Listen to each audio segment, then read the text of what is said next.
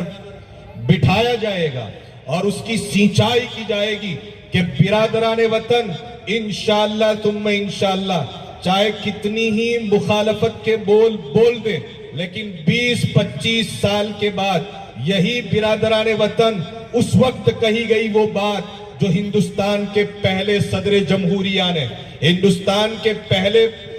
President نے جو بات کہی تھی دارالعلوم دیوبند کو دیکھنے کے بعد کہ اس طرح کا ایک نہیں بلکہ کئی مدارس پورے ہندوستان کے وسیع اور عریض اس خطے کے اندر ہونے چاہیے، 20-25 سال کے بعد انشاءاللہ ثم انشاءاللہ ان مکاتب اسلامیہ میں اور مکاتب دینیہ میں تعلیم حاصل کرنے والے بچوں کو دیکھ کر، ان کی تہذیب کو دیکھ کر، ان کے کلچر کو دیکھ کر، ان کی زندگی گزارنے کے طریقوں کو دیکھ کر، ان کی لائف سٹائل کو دیکھ کر کے یہ کہنے پر انشاءاللہ ثم انشاءاللہ مجبور ہوں گے کہ اس طرح کا مکتب ایک گاؤں میں نہیں بلکہ محلہ محلہ ہونا چاہیے، چونکہ ہماری تعلیم ہی یہ ہے، ہم اپنے مدرسوں سے اور اپنے مکاتب سے اور اپنی مساجد سے ان بچوں کے دل و دماغ میں اللہ کی محبت، رسول اللہ کی محبت، اپنے دیش کی محبت، اپنے دیش کے لوگوں کی محبت ان کو سمجھاتے ہیں اور انشاءاللہ سمجھاتے رہیں گے تا قیامت سمجھاتے رہیں گے۔ جہاں ہمیں اپنے دین سے محبت ہے وہیں ہمیں اپنے ملک سے بھی محبت ہے، ہم اپنی دین کی محبت کا بھی دم بڑھتے ہیں، اپنے ملک کی محبت کا بھی دم بڑھتے ہیں۔ یہ وہ گلدستہ ہے کہ جس گلدستے کے اندر اتنی ساری خوشبوئیں ہیں کہ اس میں سے ہر خوشبو کی اور ہر پھول کی میرے ملک کو ضرورت ہے، اور انشاءاللہ ثم انشاءاللہ ہم اس ملک کو پھر دوبارہ امن و امان کا گہوارہ انہی مدارس اسلامیہ کی تعلیم سے اور انہی مدارس اسلامیہ کے پلیٹ فارم کے ذریعے بنائیں گے۔ پہلے بھی بنایا تھا، آج بھی بنا رہے ہیں اور انشاءاللہ آئندہ کل بھی بناتے رہیں گے۔ میں سمجھتا ہوں کہ وقت کافی ہو چکا ہے، میری عقل بھی مجھے یہ کہہ رہی ہے کہ اب تجھے زیادہ بولنے کی جسارت نہیں کرنی چاہیے۔ آج کے اس اجلاس کا یہی پیغام ہے کہ آپ رہیں، اپنے یونیفارم کے ساتھ رہیں، آپ کا یہی پیغام ہے آج کے اس اجلاس کا، آپ اپنی آئیڈنٹی کے ساتھ رہیں، آپ اپنے تشخص کے ساتھ رہیں، آپ اپنی پہچان کے ساتھ رہیں، آپ اپنے مکمل پریچے کے ساتھ رہیں اور آپ اپنے دین کے ساتھ مکمل وابستہ ہو کر کے رہیں، اور اپنے بچوں کو اگر مدرسوں اگر اسکول بھیجا جا رہا ہے وہیں مدرسہ بھی اتنی عقیدت و محبت کے ساتھ بھیجا جائے، اور ان کی جہاں عصری تعلیم کی فکر کی جا رہی ہے وہاں ان کی دینی تعلیم کی بھی فکر کی جائے۔ دعا کرتا ہوں کہ اللہ تبارک و تعالی ہمارے آج کے اس اجلاس کو بے حد قبول فرماوے اور تمام کاوشوں کو قبول فرماوے۔ جناب حافظ ایوب علی پٹیل صاحب کا بھی، تمام اساتذہ کرام کا بھی، پوری انتظامیہ کا بھی، اور آپ سبھی کا، اور خصوصاً میری عزت ماں اور بہنوں کا میں دل کی گہرائیوں کے ساتھ شکر گزار بھی ہوں، اور آپ نے اپنے بچوں کو ان مدرسوں کے حوالے کیا، اس کے اوپر میں آپ کو دلی اعتبار سے مبارکباد دیتا ہوں اور اس دعا کے ساتھ رخصت ہوتا ہوں کہ اللہ تبارک و تعالی آپ سبھی کو آباد رکھے، شاداب رکھے، سدا بہار رکھے۔ السلام علیکم ورحمۃ اللہ وبرکاتہ۔